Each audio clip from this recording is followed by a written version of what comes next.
Estamos de volta, obrigada pela sua companhia. Vamos agora partir para uma parte mais prática aqui da nossa conversa. Dr. César, vendo a história de alguém, conhecendo a história de alguém, eu acredito que todo mundo tem aí um episódio marcante na infância, e seja ele bom ou ruim, mas agora a gente vai conhecer a história da Beatriz, que lembra de muitos eventos traumáticos na infância e hoje precisa lidar com tudo isso. Acompanhe. Você sabe a diferença entre enxergar e ver? Enxergar consiste em algo raso, sem muita atenção. Ver é diferente. É o ato de olhar para algo de maneira profunda. Ver é algo complexo e exige muita atenção. Quem enxerga Beatriz trabalhando e correndo atrás do sustento, não vê as marcas que uma infância cheia de eventos traumáticos deixou na sua vida. A minha infância ela foi bem difícil.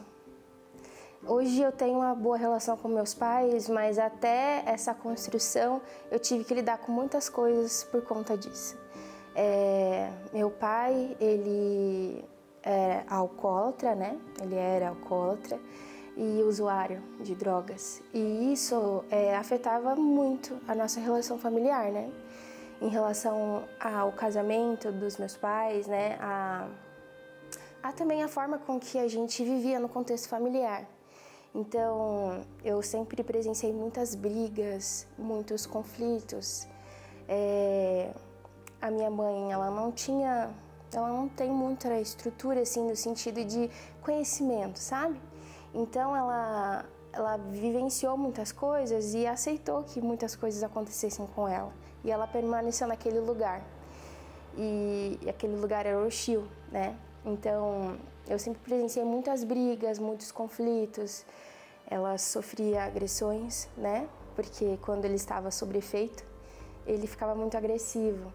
Então, qualquer coisa que ela falava, ou qualquer coisa que não agradasse a ele partia para agressão física e também em palavras, né? Eu lembro de um dia em específico, né? Eu devia ter em volta ali uns 7, 8 anos. Aos finais de semana, meu pai, ele bebia bastante, né? E é onde esses momentos de agressão e explosão de raiva e violência acontecia. E aí eu lembro de uma vez que ele tinha bebido muito no sábado de noite. E aí no domingo de manhã eu acordei com gritos da minha mãe. E aí eu procurei ela na casa e não encontrava, ela estava do lado de fora, no portão. E ele, sem pudor nenhum, ali no público mesmo, eu lembro dele bater a cabeça dela no portão, várias vezes. E eu lembro de sair sangue da boca dela. Ela estava bem machucada já. Então, aquilo foi bem marcante para mim. Eu olhei para aquele portão e toda vez que eu olhava para aquele portão eu me lembrava daquela cena. Presenciar todas essas cenas de violência começou a desencadear em Bia alguns comportamentos, numa tentativa de proteger a mãe. Eu só queria não estar ali. Eu só queria não ter visto, não ter passado, não ter vivido aquilo. Eu queria ser qualquer outra pessoa menos aquela. Eu queria que minha família fosse normal.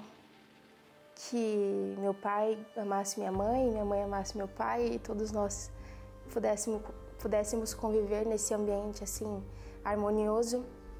E eu lembro de muitas vezes, na verdade todo dia, orar e se ajoelhar na beira da cama e pedir para que meu pai parasse de beber, porque na minha visão aquilo seria a solução para os meus problemas. Então, eu me sentia muito triste, uma sensação de alerta o tempo inteiro. E eu precisava estar atenta, porque se eu não estivesse atenta, se eu não estivesse naquele momento, ele podia fazer alguma coisa com a minha mãe. Então, era uma sensação de perigo, de alerta, de atenção extrema. Então, barulho, grito, bateção de porta, isso me deixava muito ansiosa e com medo. Eu vivia com medo. mas não com medo de fazer alguma coisa comigo, mas de acontecer alguma coisa com a minha mãe. Eu me lembro de uma vez aconteceu várias vezes, mas eu tinha o costume de levantar no meio da noite e ficar olhando minha mãe dormindo, porque eu queria que não acontecesse nada com ela. E eu temia que se eu não estivesse lá, pudesse acontecer. Se tem uma coisa que as crianças fazem muito bem, é observar o comportamento dos pais. E para Bia, crescer nesse ambiente tão hostil resultou em traumas com os quais ela tenta lidar até hoje. Eu sempre tive traços de uma criança triste, uma criança que não lida muito bem com as frustrações, com os nãos, com os relacionamentos.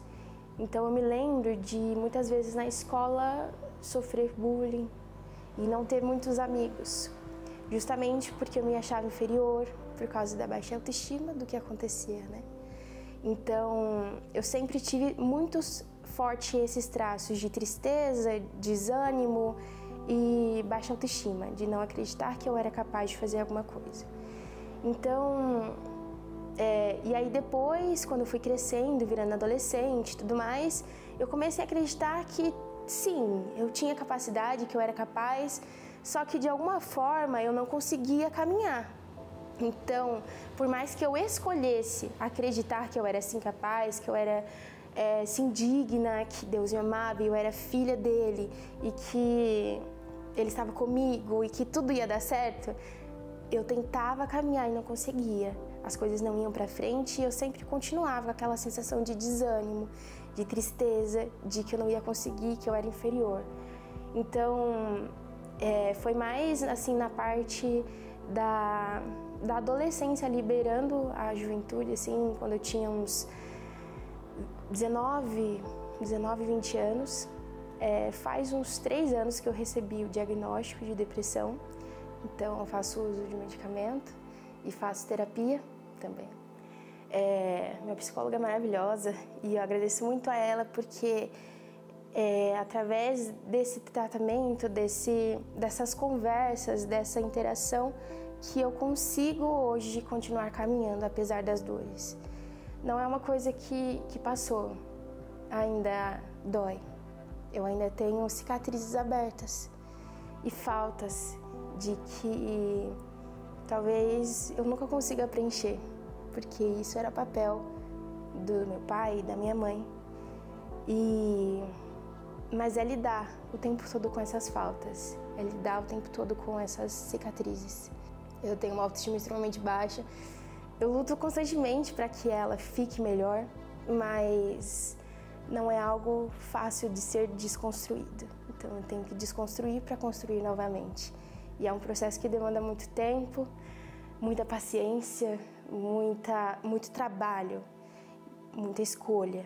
Então eu escolho todos os dias levantar e continuar apesar do que passou. Ver um futuro feliz é difícil, quando o passado só mostra desespero, medo e angústia. Mas Bia tem esperança de dias melhores e o seu maior desejo é construir uma família que seja bênção dentro e fora de casa. Até lá, ela vive um dia de cada vez. Antes de medicamentos e terapia, que são extremamente importantes, eu tenho a esperança em Deus, que Ele continua comigo, que Ele me dá forças, que é um dia após o outro, que eu preciso viver o presente e ser grata às coisas boas que acontecem na minha vida. Então, é essa visão de esperança que me faz continuar. Esse sonho de um dia ser feliz, ser plena, de um dia estar bem, de um dia ter tudo que eu almejo, de um dia alcançar a estabilidade que eu quero, que eu desejo. Então, a esperança de um futuro melhor é o que me faz continuar. Então, eu tenho o apoio da psicoterapia, né? Do medicamento, mas o que me faz continuar mesmo é a esperança de que Deus está comigo e que o futuro vai ser melhor. Que lindo ver esse sorriso, que lindo. Depois de uma tempestade vem arco-íris. A gente não pode se esquecer, não é? Que bom que ela está na luta. Não desistiu, né, doutor César? Não desistiu. E você que está em casa, se você tem sofrimento com alcoolismo na família, tem um grupo de ajuda mútua gratuito chamado alanon.org.br. Grupo Alanon, né? O site é esse. AL-Anon de anônimo, né? AL-Anon. Você pode ver nesse site alanon.org.br, onde tem um grupo perto da sua casa. E, claro, os bons tratamentos para o alcoolismo, que é uma doença, é o AA, Alcoólicos Anônimos. Agora, doutor Alisson, eu vi você menendo a cabeça assim várias vezes, vendo ela falando que ela está escolhendo todos os dias, por exemplo, que ela quer deixar para trás aquilo que não é construtivo e está ressignificando muita coisa. É muito bom ver alguém tentando. Sim, pensei em várias coisas aqui e até é difícil, né? A gente assistir assim, ver uma história, esses casos assim, né? Dói. Eles mexem com a gente, né?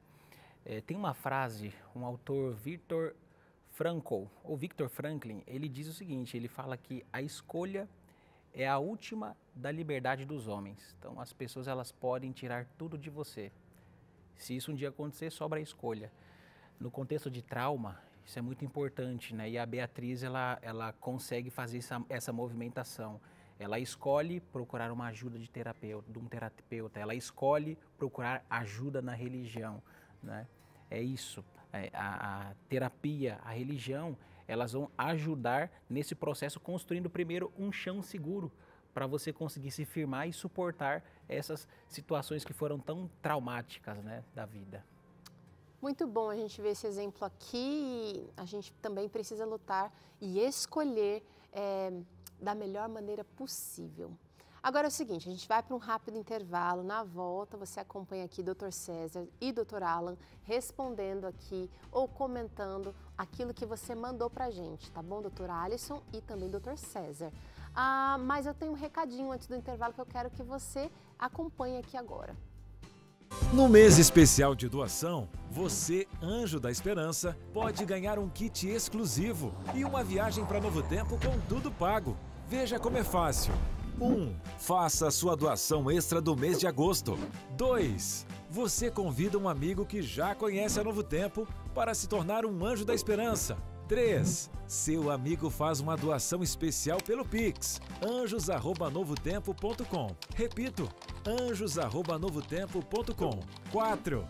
Depois ele entra em contato pelo WhatsApp 12 98176 6630 e envia o comprovante de pagamento. Informa os dados dele e de quem o convidou para ser um Anjo da Esperança. 5. As 10 pessoas com mais amigos cadastrados irão ganhar um kit especial Novo Tempo. E os 2 primeiros colocados vão conhecer a Novo Tempo de pertinho. Faça parte dessa missão. Sou Anjo, sou Novo Tempo.